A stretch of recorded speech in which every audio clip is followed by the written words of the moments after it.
Bonjour et bienvenue dans cette vidéo où nous allons vous lister un résumé des points importants partagés dans le livre L'homme le plus riche de Babylone. Pour commencer, voici un résumé rapide du livre. Le livre raconte une histoire qui se déroule à Babylone pendant l'Antiquité. Il s'agit d'une parabole, une histoire qui enseigne des leçons.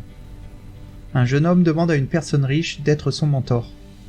Cet homme riche lui enseigne lentement les règles de la richesse qui sont intemporelles et que tout le monde peut appliquer. Il gronde le jeune homme lorsqu'il fait des erreurs, mais le garçon finit par devenir riche. Voici donc maintenant les principales leçons tirées de ce livre. Leçon numéro 1. Dépensez moins que ce que vous gagnez. Économisez et investissez la différence. Cela semble évident pour certains, mais cette règle n'est pas si respectée que cela en a l'air, car la plupart des jeunes admettent qu'ils dépensent tout ce qu'ils gagnent à chaque réception du salaire. Ils ne deviendront pas riches juste en gagnant plus d'argent, parce qu'ils dépenseront davantage et reviendront à zéro sur le compte bancaire. Ils doivent d'abord apprendre à respecter cette règle essentielle. Numéro 2. Utilisez l'argent économisé pour gagner plus d'argent. Fais en sorte que ton or se multiplie, enseigne le livre. C'est probablement l'un des plus grands enseignements dans la création de la richesse, qui est d'ailleurs exprimé dans de nombreux autres classiques tels que Rich Dad Poor Dad. Il faut imaginer chacune de vos pièces comme des petits soldats travaillant pour vous.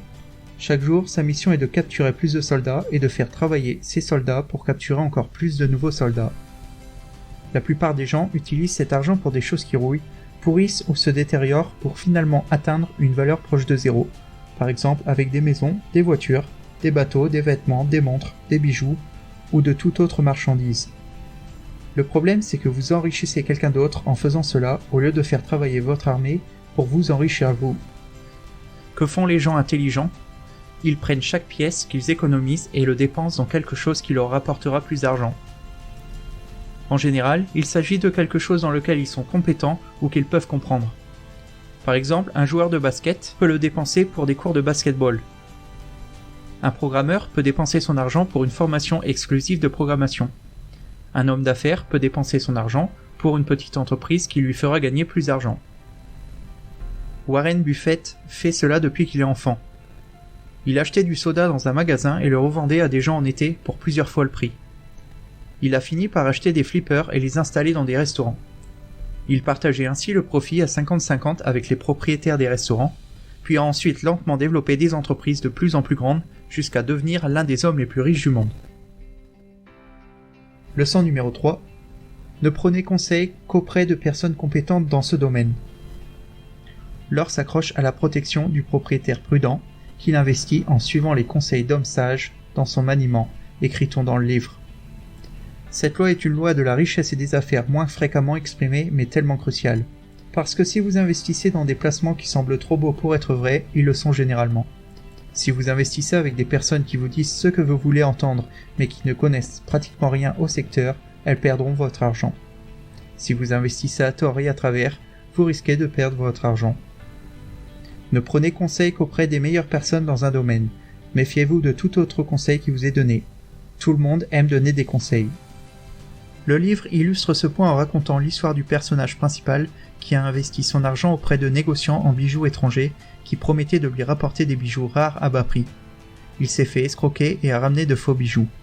Il a également essayé d'investir son argent dans le commerce des boucliers avec un homme qui travaillait comme fabricant de tissus et qui ne connaissait manifestement rien à l'industrie des boucliers. Devinez ce qui s'est passé. Numéro 4. N'investissez votre argent que dans des secteurs et des compétences que vous connaissez bien. Sinon, vous perdrez votre argent. L'or échappe à l'homme qui l'investit dans des entreprises ou à des fins qu'il ne connaît pas ou qui ne sont pas approuvées par ceux qui savent les garder, nous rappelle le livre. Sur un thème similaire au dernier point, vous ne voulez investir que dans des industries que vous connaissez bien.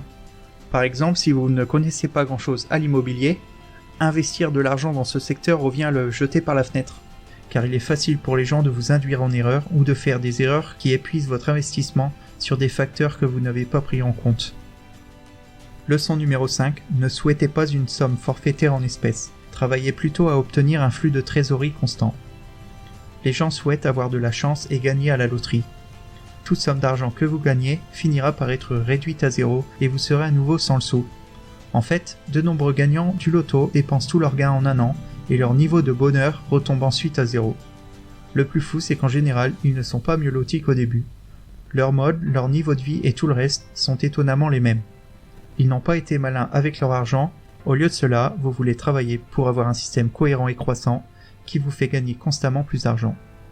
L'important n'est pas de savoir combien vous avez, mais combien vous gardez et combien vous continuez à gagner à l'avenir. L'or travaille assidûment et avec satisfaction pour le propriétaire avisé qui lui trouve un emploi profitable, se multipliant comme les troupeaux des champs, nous explique le livre. Leçon numéro 6. Vous perdrez de l'argent si vous l'utilisez à mauvais escient. Voici la citation actuelle de cette règle. L'or fuit l'homme qui veut le forcer à des gains impossibles ou qui suit les conseils séduisants d'escrocs et de magouilleurs ou qui le confie à sa propre inexpérience et à ses désirs romantiques en matière d'investissement. Cela signifie que si vous investissez ou utilisez de l'argent dans des entreprises que vous ne connaissez pas ou dans des personnes qui ne sont pas bonnes dans une tâche, vous le perdrez. Vous perdrez votre argent si vous poussez trop fort pour gagner de l'argent d'une manière quasi impossible, que vous vous laissez convaincre par des escrocs, que vous dépensez ou utilisez de l'argent sur la base de votre inexpérience ou de vos pulsions émotionnelles. Numéro 7. Mettez 10% de vos revenus de côté et vous ne remarquerez même pas de différence sur votre qualité de vie. Payez-vous d'abord. Cela signifie qu'avant de dépenser une partie de vos revenus, mettez de côté 10% pour épargner et investir. Votre argent ne vous appartient pas vraiment parce que vous le donnez immédiatement en le dépensant pour le loyer, la nourriture ou des articles dont vous n'avez pas besoin. Le livre soulève un point important. Si vous commencez par mettre 10% de votre argent de côté, vous ne remarquerez même pas la différence. Votre qualité de vie n'aura pas de différence notable. Vous apprendrez étonnamment à vivre sans. Leçon numéro 8. Investissez dans votre capacité à gagner plus. Vous devez consacrer votre temps ou votre argent à améliorer vos compétences, vos connaissances et votre capacité à gagner plus d'argent. C'est une vérité en matière de richesse qui est très importante, mais qui est constamment négligée, alors faites attention. La plupart des gens cessent d'apprendre à l'âge de 21 ans lorsqu'ils terminent les études. D'autres apprennent toute leur vie, jusqu'à leur mort à 90 ans, ils continuent à apprendre et à s'améliorer.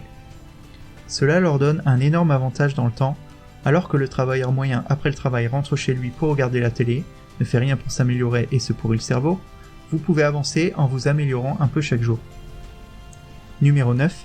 Vous perdrez de l'argent si vous laissez la cupidité impacter votre jugement. Il y a une différence entre avoir de grands rêves et laisser sa cupidité influencer ses décisions. Vous pouvez créer une entreprise de plusieurs milliards de dollars avec un petit investissement de 1000 dollars. Cela a d'ailleurs déjà été fait. Mais ça ne signifie pas que vous devez croire à la promesse de quelqu'un qui vous offre un retour magique de millions avec un investissement unique. C'est une arnaque. Beaucoup de milliardaires sont très prudents avec leur investissement. Ils préféraient construire lentement plutôt que de se précipiter dans une opportunité risquée. Soyez donc prudent lorsque quelqu'un vous promet quelque chose avec des rendements trop bons qui semblent trop beaux pour être vrais. Ce n'est pas toujours une arnaque, mais c'est souvent le cas. Leçon numéro 10. Ce que vous gagnez ne vous appartient pas tant que vous ne l'avez pas investi correctement. Le livre mentionne le concept de « ce que vous ne gagnez n'est pas à vous ». Cela signifie que ce n'est pas parce que vous avez gagné 100 dollars qu'il vous appartient vraiment, car vous les dépensez ensuite dans le loyer, les jouets, les vêtements, etc. Au lieu de cela, prélevez immédiatement 10% de votre argent et mettez-le de côté dans un système générateur de revenus qui vous appartient pour toujours et qui continue à générer de l'argent que vous pouvez garder. Numéro 11. Les personnes qui agissent ont plus de chance car elles créent leur propre chance. N'interprétez pas cela dans le sens de « si vous jouez plus, vous gagnez plus ». Ce qu'il dit en fait, c'est que les personnes qui mettent en action ce qu'elles apprennent et l'utilisent, plutôt que de les garder dans leur tête, ont tendance à être plus chanceuses. Si vous faites tout ce que vous pouvez pour vous donner toutes les chances en votre faveur, vous aurez plus de chance et apparaîtrez aux yeux des autres comme plus chanceux. Pour conclure cette vidéo, voici un résumé du livre en 2 étapes. Économisez et investissez 10% de ce que vous gagnez auprès de personnes et d'entreprises qui maîtrisent leur domaine afin de gagner plus d'argent. Considérez chaque pièce que vous gagnez comme un petit soldat qui travaille pour vous. Assurez-vous qu'il travaille pour vous faire gagner plus d'argent et non moins. Nous espérons que cette vidéo vous aura été utile pour mieux comprendre les leçons du livre « L'homme le plus riche de Babylone ». N'oubliez pas de télécharger votre guide gratuit disponible dans la description de cette vidéo, de mettre un pouce bleu et de vous abonner à la chaîne.